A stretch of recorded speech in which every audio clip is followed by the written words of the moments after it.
नमो नमः. आज आपण इयत्ता 9वीमधील प्रथम पाठ पाहणार आहोत. या पाठाचे नाव सुष्ठु गृहीतः चौरः असे आहे. सुष्ठु म्हणजे चांगल्या पद्धतीनं चोर पकडला असा या शीर्षकाचा अर्थ आहे. या पाठामध्ये बिरबलाच्या चातुर्याने देवदत्ताच्या एका श्रीमंत व्यापाऱ्याच्या घरची चोरी कशी पकडली गेली हेच या पाठात कथेद्वारे सांगण्यात आलेले आहे. तर आता आपण पाठाला सुरुवात करूया. देवदत्तः नाम कः अपि धनिकः आसीत्. कः अपि ही एक संधी आहे. देवदत्त नावाचा कोणता तरी एक धनिक श्रीमंत माणूस होता. एकदा तस्य धनस्यूतः लुप्तः. एकदा त्याची धनाची पिशवी लुप्तः म्हणजे हरवली.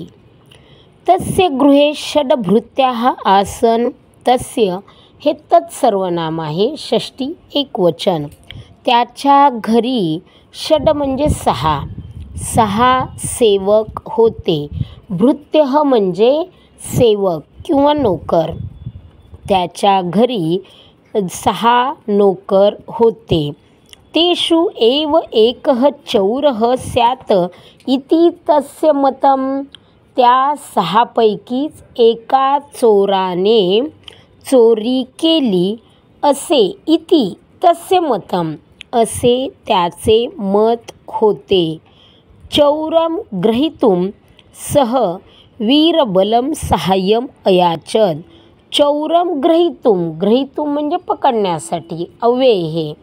चोराला पकडण्यासाठी वीरबलाची मदत घेण्याचे त्याने ठरवले.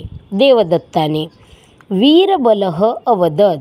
तेव्हा वीरबल म्हणाला, मित्र अद्य सायंकाले तव सर्वान् भृत्यान् मम गृहं प्रेषय इति. मित्रा, अद्य म्हणजे आज सायंकाळी तुझ्या सर्व सेवकांना मम म्हणजे माझ्या घरी पाठवून दे. असे ठरल्यानंतर यथानिश्चितं सर्वे सेवकाः वीरबलस्य गृहमागताः. असे ठरल्यानंतर सर्व सेवक वीरबलाच्या घरी आले. वीरबलेन पूर्वम एव सर्वेषां कृते समान उन्नतयाः यष्टिकाः आनीताः.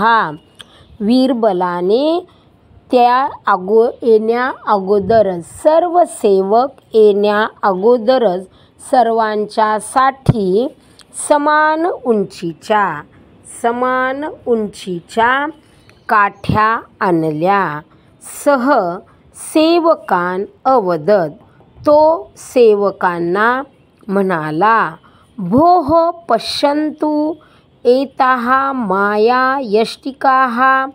हे पहा, या जादूच्या काठ्या आहेत. तासु एकां यष्टिकां स्वीकृत्य सर्वैः देवदत्तस्य गृहं गन्तव्यम्. त्यापैकी एक काठी सगळ्यांनी घेऊन देवदत्ताच्या घरी गेल्या. श्वः म्हणजे उद्या प्रभाते पुनरागंतव्यम. उद्या येताना वापस येन केनापि धनस्यूतः चोरितः स्यात् तस्य यष्टिका अंगुलीमात्रं दीर्घा भविष्यति. या ज्याने कुणी चोरी केली असेल, येन केनापि धनस्यूतः म्हणजे धनाची पिशवी. या धनाची पिशवी कुणी चोरी केली असेल तर त्याची तस्य यष्टिका त्याची काठी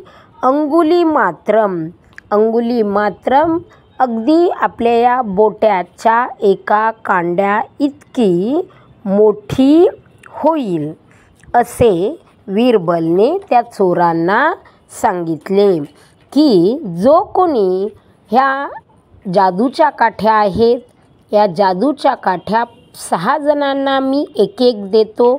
तुम्ही देवदत्ताच्या घरी जा आणि घरी गेल्यानंतर उद्या येताना ही काठी परत घेऊन या. आणि जो कोणी चोर असेल त्याची मात्र 1 इंच म्हणजे आपल्या इतक्या एका कांड्या इतकी बोटाच्या ती काठी वाढेल असे बिरबलने सांगितले.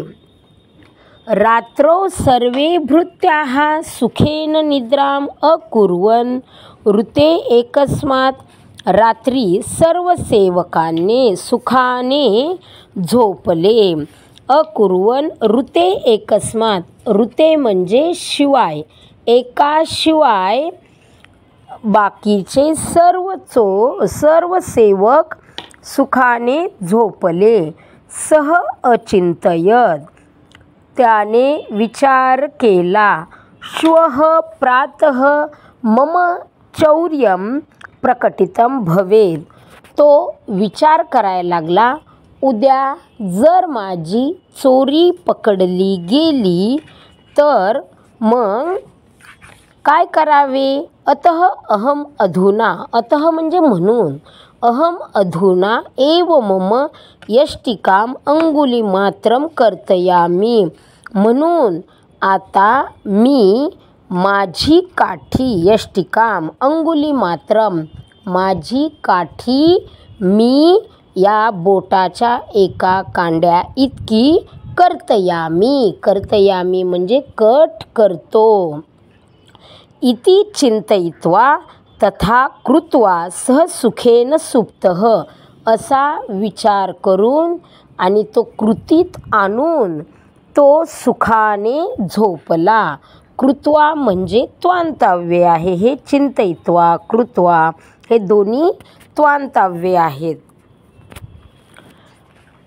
अन्यद्युः दुसऱ्या दिवशी लघुयष्टिकां दृष्ट एव वीरबलेन चौरः सम्यक् ज्ञातः गृहीतः च.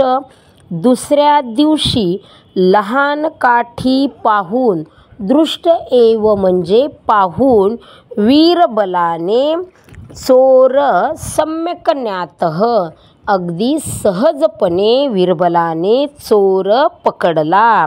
चोर लक्षात आला. अपराधी भृत्यः वीरबलस्य पादयोः पतित्वा स्वस्य अपराधम् अंगीकृतवान् धनस्यूतं च प्रत्यार्पितवान्.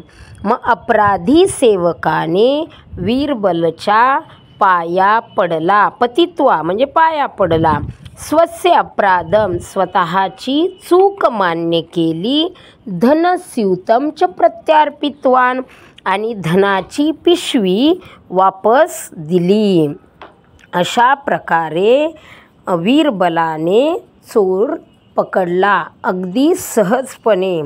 म्हणून देवदत्ताच्या घरी 6 सेवक होते. 6 सेवक असताना या 6 जणांपैकी एकाने चोरी केली. ही या जादूच्या काठ्या सांगून बिरबलाने सहज चोरी ही पकडली. म्हणून या पाठाला सुष्ठु गृहीतः चौरः असे नाव देण्यात आले आहे. धन्यवाद.